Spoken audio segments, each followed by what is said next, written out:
කොහොමද නතාලි වීකෙන්ඩ් එක? නතාලි කාර්යාලයට ඇතුළු වන විටම ඩැනියල්ස් මහතා ඇසුවේය. ඇය වියලි සිනාවක් පෑවාය. ඩැනියල්ස් මහතා විමසිල්ලෙන් ඇගේ මුහුණ දෙස බැලීය. ඇය සතියන්තයේ මැල්කම්ගේ නිවසට යාමට නියමිතව තිබූ බව ඔහු දැන සිටියේය. අනේ මන්ද සර්, උදාසීන ලෙස කියූ නතාලි සිය අසුනට ගියාය.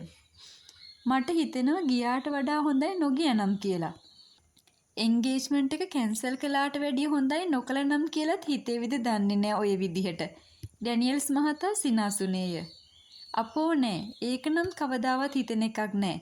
කොහොමටත් මැල්කම්ටත් මම වගේ කෙනෙක් ගැලපෙන්නේ නෑ සර්. ඔයාට කැරිබියන් නොගිය නම් ඔහොම හිතෙන එකක් නෑ. එහෙමනම් මැල්කම් එක්ක සතුටින් ඉන්න තිබුණා. සතුටින් ඉඳිල්ල කෙසේ වෙතත් අවුරුද්දක් යන්නත් ඉස්සර ඩිවෝස් වෙන්න නම් තිබුණා. නතාලි කියද්දි ඩැනියල්ස් මහතාට සිනා ගියේය. ඕනම දෙයක වැරදි පෙනෙන්නෙත් ඒ දේ අපට එපා වුණාමයි නේද නතාලි? ඔහු පැවසුවේ ඇනුම් පදයක හඬිනි. නතාලි බිම බලා ගත්තාය. ඒක බොරුවක් නෙමෙයි සර්. ඔයා එන්ගේජ්මන්ට් එක කැන්සල් කරමු කිව්වම මොකද මැල්කම් කිව්වේ? මට හිතෙන්නේ එයා ඉන්න ඇත්තෙත් කොහොමද මට ඒක කියන්නේ කියලයි. ඒ කියන්නේ මැල්කම් හොඳටම කැමති වුණා. ඔව්, මැල්කම් ලීසා ගැන බලාපොරොත්තුවක් තියෙනවා වගේ. ලීසා කිව්වේ මැල්කම්ගේ සෙක්‍රටරිද? ඔව්.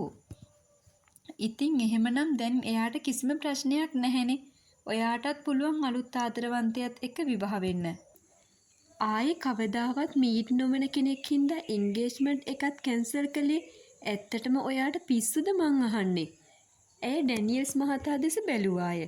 මේ පුද්ගලයා දියණියකට බඳුව තමාට සෙනෙහස පාන බව ඇය දන්නීය. ඇය බොහෝ පෞද්ගලික ප්‍රශ්නවලදී ඔහුගේ උපදෙස් සෙව්වාය. එහෙත් මේ ඔහුගේ උපදෙසක් පැතිය හැකි ප්‍රශ්නයක් නොවීම ගැන ඇය තැවුනාය. හිතට එකගවම මට මැල්කම්ව බඳින්න බැහැ සර්. අනේ මන්ද නතාලි, ඔයා මොනවා කරගන්න හදනවද කියලා. ඩැනියල්ස් මහතා සුසුමක් කෙලමින් ආපසු සිය අසුන වෙත ගියේය. අපට මේ සතියේ අලුත් පොතක් පබ්ලිෂ් කරන්න තියෙනවා නතාලි. ඩැනියල්ස් මහතා සියල්ල අමතක කළ න්‍යායෙන් පැවසුවේය. ඩැනියල්ස් මහතා සතු මෙම පොත් ප්‍රකාශන ආයතනයේ සේවයට නතාලි පැමිණියේ පාසලින් ඉවත් වූ අලුතමය. එදා මෙදා තුර ඇය කිසිදු විටක වෙනත් රැකියාවක් සෙවීමට නොසිතුවාය. මෙම ආයතනයේ සේවය කිරීම එතරම්ම ප්‍රියජනක විය. උසස් රසවින්දන ශක්තියකින් යුතු ඩැනියල්ස් මහතා ප්‍රකාශයට පත් කිරීම බාරගත්තේද උසස් පොත් පමණකි. මේ සැරේ කාගේ පොතක්ද? අලුත් කෙනෙකුගේ. අලුත් කෙනෙකුගේ? නතාලි විමසුවේ කුහුලිනි.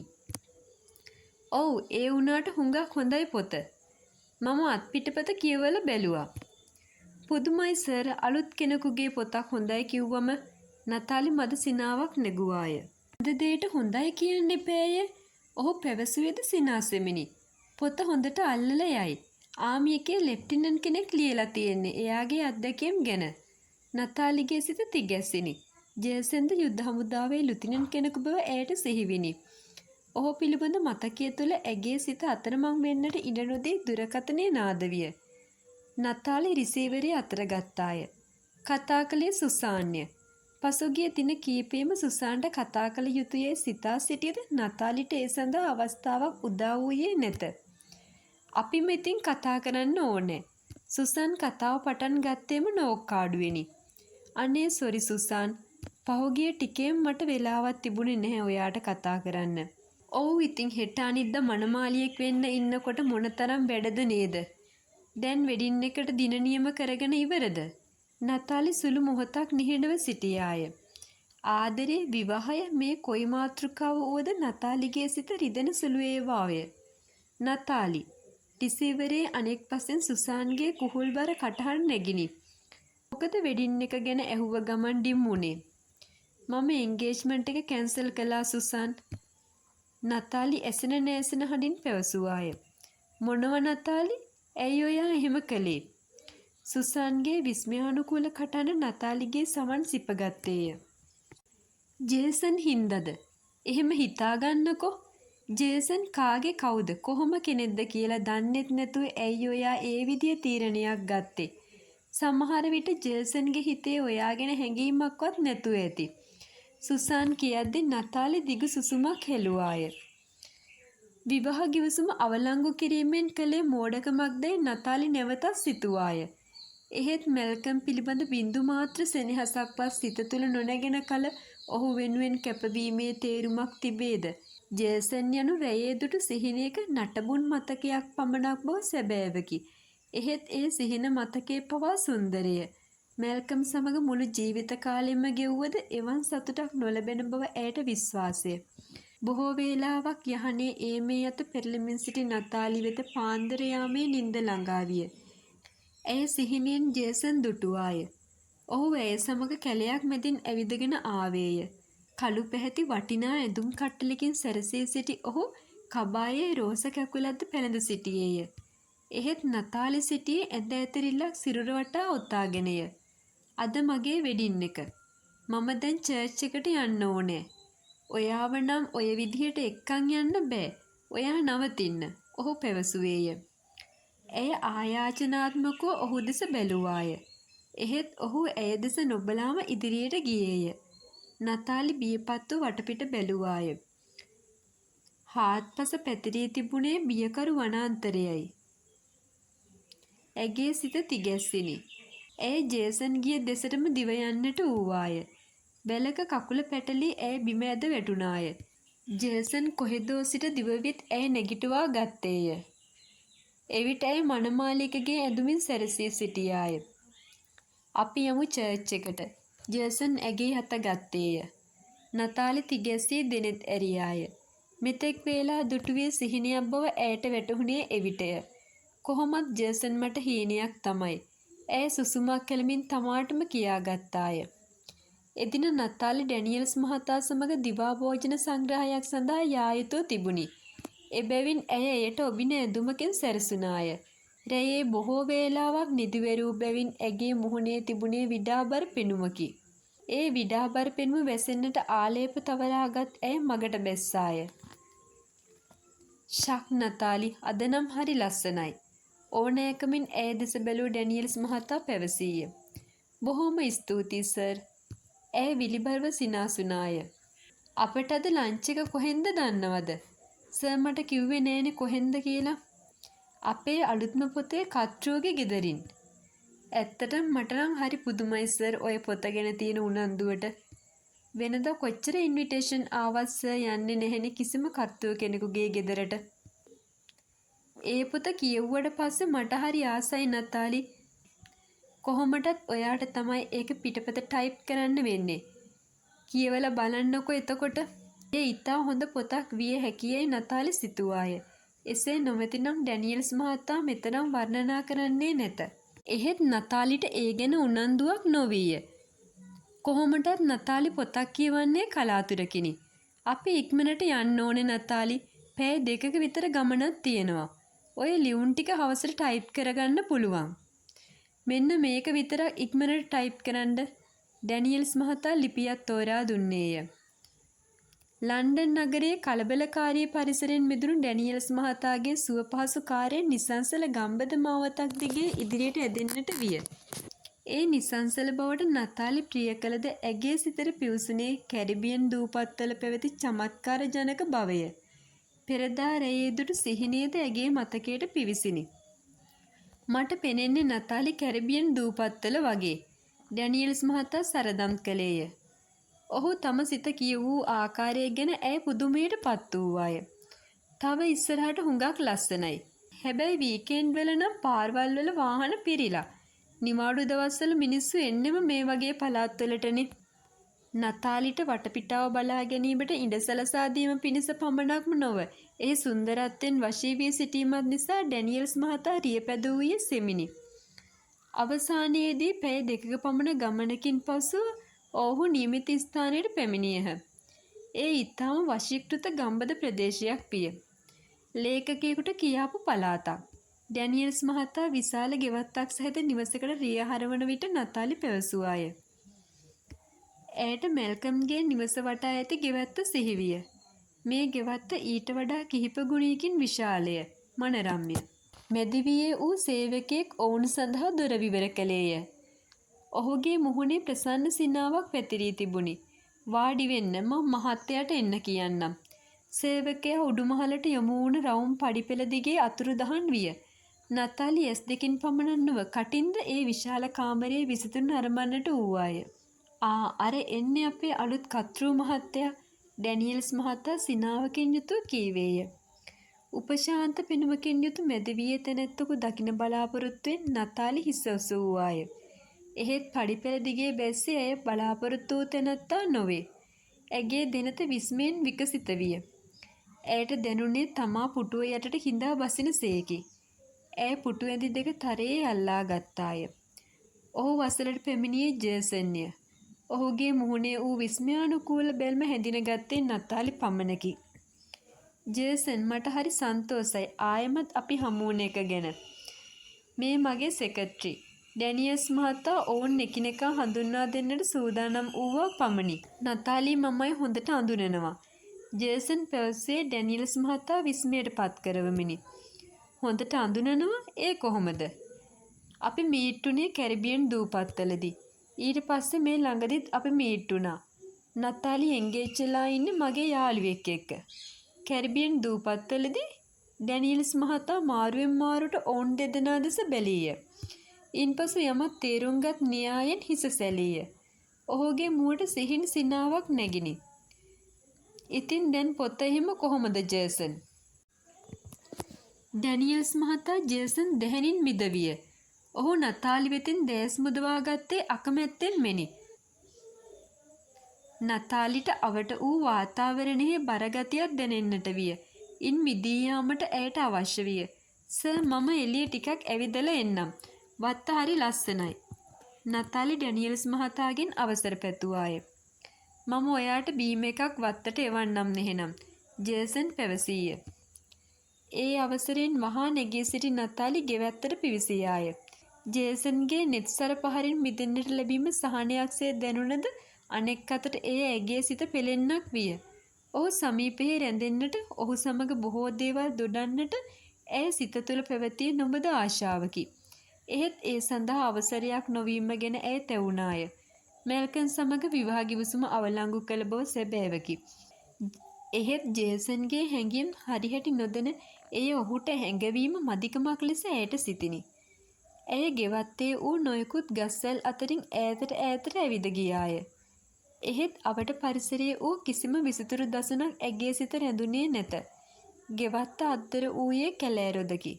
නතාලි ඒ අභියස නැවතුනාය. මැල්කම් දඩයමේ එන බව පැවසුවේ මේ කැලෑරොදට විය යුතුයයි ඇයට සිතිනි. කැලෑව තුළට යාමට ඇය තුළ ආශාවක් ඇතිවිය. නතාලි. ඇය එහි පිවිසීමට පය ඔසවත්ම පිටුපසින් ජේසන්ගේ කටහඬ ඇසිනි. ඇය ආපසු හැරුණාය. ජේසන් ඔහු අත වූ සිසිල් බීම වීදුර ඇය වෙත දිගු කළේය. ඇගේ අතංගෙලි ඔහුගේ අතංගෙලි සමග ස්පර්ශ විය. අතංගෙලි වලින් ඈඹෙන යම්කිසි අනුරාගී හැඟීමක් සිරුර පුරා පැතිරී යනු ඇයට දැනුනි. ඇය වහා ඔහුගේ නෙත් මගහැර ඉවත බලා ගත්තාය. දැන් වෙඩින් එක ළඟද නතාලි? ඔහු සිතාමතම තමා රිදවන බව ඇය සිතුවාය.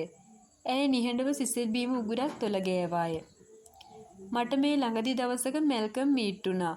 ඔහු නැවතත් ඇගේ සිත රිදවන මාතෘකාව ඇදගත්තේය. හැබැයි එයා තනියම නෙමෙයි හිටියේ. ලීසත් එක්ක. නතාලි වාක්‍ය සම්පූර්ණ කළේ වනරොද දෙස බලාගෙනය. ඔයා කොහොමද දන්නේ? ඔහු ඇසුවේ පුදුමේනි. මැල්කම් මට කියලයි ගියේ. ඇය පැවසුවේ බොරුවක් බව හැඳින ගන්නාක් මෙන් ජේසන් හඬ නගා සිනාසුනේය. ඔහුගේ සිනාහඬ නිහඬ පරිසරය පුරා දෝංකාර දෙන විට ඇගේ සිතට දැනුනේ බියක් බඳු හැඟීමකි. ඇය අඩියක් දෙකක් ජේසන් වෙත ලං වූවාය. නතාලි. ඔහු රහසින් මෙන් ඇගේ නම කුඳුලේය. ඇය දෙනෙත් විදහා ඔහු දෙස බැලුවාය. ඔහුගේ දෑත් ඇගේ උරහිස මත රැඳුනි. ඒ බර දරාගත නොහැකි වූවාක් මෙන් නතාලි ජේසන්ගේ සුරුරට වාරු වූවාය. ඇගේ අත වූ බීම වීදුර බිමට අතහැරුණේය. නතාලි. දැඩි ලෙස ඇය තම සිරුරට තද කරගත් ජේසන් නැවතද මිමුණුවේය. ඇය ඔහුගේ ලය මත හිස සඟවා ගත්තාය. ඔහුගේ ග්‍රහණයට සිරවී බොහෝ වේලාවක් එලෙසම සිටින්නට ඇයට ඕනෑ විය. සිරුරේ හැම නහර වෙලක්ම අලුත් උද්‍යෝගයකින් ප්‍රබෝධමත් වනු ඇයට දැනිනි. ඇය සෙමින් හිස ඔසවා ඔහුගේ මුහුණ දෙස බැලුවාය. සිවුනෙත් එකිනෙක පැටලී මොහොතක් ගෙවී ගියේය. නතාලි, ඇයි අපි ආය හමු වුණේ? ඔහු වැසුවේ දිගු සුසුමක් කෙළමිනි. මම එදා ඔයාට සිහිය එන්න ඉස්සර වෙලා කැරිබියන් දූපත් වලින් පිට වෙලා ආවේ සදහටම ඔයා අමතක කරලා දාලා. ඔයාට මාව වදයක්ද ජේසන්? ඇය සිහින් හඬින් විමසුවාය. වදයක්? එහෙම හිතන්න ලැබුණ නම් මොනතරම් දෙයක්ද නතාලි? ඒත් මෙහෙම අහම්බෙන් අපි දෙන්න හමු වෙන එක නම් මට දැන් වදයක් කියලා. ඔහුට සියල්ල පැවසිය යුතු හොඳම අවස්ථාව උදා වී ඇතයි නතාලිට සිතිනි. හිස ඔසවා ඔහු දෙස බලද්දිම ඈතින් එන ඩැනියල්ස් මහතා ඇගේ නෙත ගැටිනි. ඇය වහා ජේසන්ගේ ග්‍රහණයෙන් මිදුනාය. හරි ලස්සන පළාතක්. නතාලි කිව්වා වගේ ලේඛකයාට කියාපු පළාත. කියාගෙන ඩැනියල්ස් මහතා ඔවුන් අතරට ආවේය. මේ කැලෑව ඔයාටම අයිති එකක්ද ජේසන්? ඔව් මිස්ටර් ඩැනියල්ස්. ඕක ඇතුළට යන්න ඕන ලස්සන බලන්න. දොළ පාරක් ගලාගෙන යනවා කැලේ මැද්දෙන්. සත්තු පිරිලා. පික්නික් එකකට කියාපු තැන. ජේසන් කැලේ පිළිබඳ වර්ණනා කළේ අඩවන් කරගත් දෙනෙතිනි. නතාලි නැවත කැරිබියන් දූපතේ මතක අතර වල්මත් වූවාය. සඳේලියෙන් රිදී පැහැගැන්වී තිබුණු දොළ ඇයට සිහිපත් විනි. අපි දවසක යමුද නතාලි පික්නික් එකක්? ඩැනියල්ස් මහතා නතාලිගෙන් ඇසීය. ඇය දුබල මද සිනාවක් පෑවාය. බලමු සර්. මැල්කම් නම් දඩයමේ යන්නත් එක්ක එනවා කිව්වා දවසක. නතාලිගේ සිතට කෝපයක් මෙම නොරිස්සුමක්ද දැනුනි. ඇය ඩැනියල්ස් මහතා දෙස බැලුවාය. අපි යමු සර්. කොහේ යන්නද? අපි යමු ලන්ච් වලට. දැන් ලෑස්ති කරලත් ඇති. ජේසන් පැවසුවේ නතාලිගේ යෝජනාවට විරෝධයේ පාමිනි. මට දැන් කන්න තරම් ප්‍රියක් නැහැ. ඇය මුරණ්ඩු හඬින් කීවාය. මොකද නතාලි උනේ? ඩැනියල්ස් මහතා විමතියෙන් ඇය දෙස බැලීය. අනේ අපි යමු සර්. බැගෑපත් හඬින් කියූ නතාලි යටිතල සපා ගත්තාය. ඇගේ දෙනතට කඳුළු පිරීගෙන එනු ඩැනියල්ස් මහතා දිටීය. කොතැනක හෝ වැරදීමක් වී ඇතයි ඔහුට වැටහිනි. ඔහු හිස සැලීය. එහෙමනම් අපි ගිහින් එන්නම් ජේසන්. තරහ වෙන්න එපා ලන්ච් වලට නොහිටියට. ඔහු තවත් මොනවදෝ කියනු ඇසුණත් නතාලියට සවන් දෙන්නට නැවතුනේ නැත. ගුඩ් බයි ජේසන්.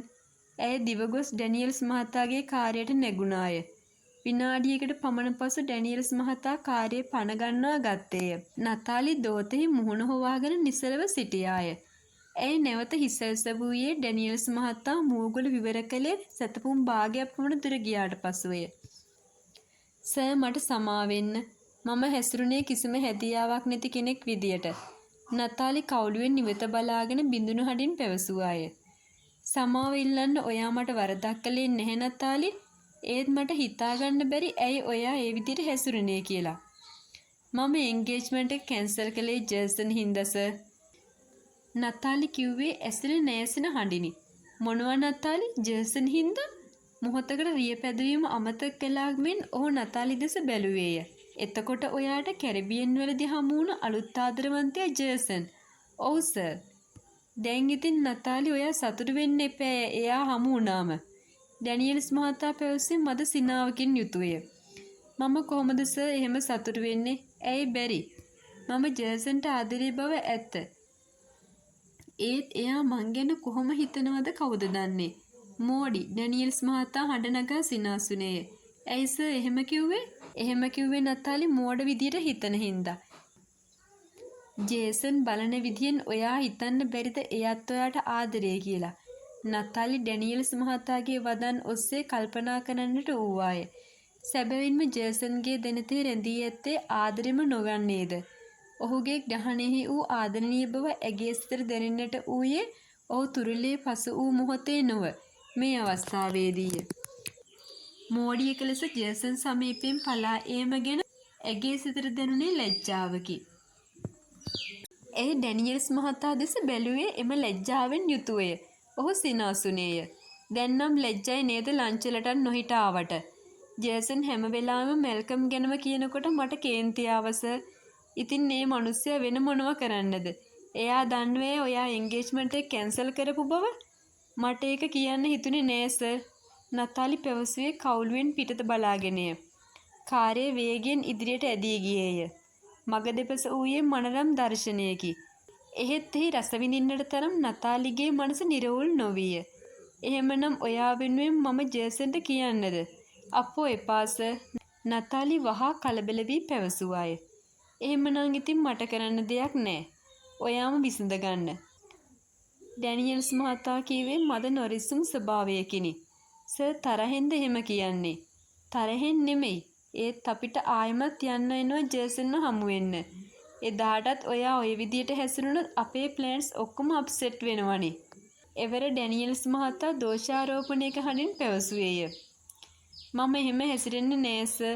ඒත් එයා නිතරම මැල්කම මතක් කරනකොට මම ආස නැහැ. එහෙමනම් ආයෙමත් අපොයින්ට්මන්ට් එකක් දාගන්නම් ජේසන් එක්ක.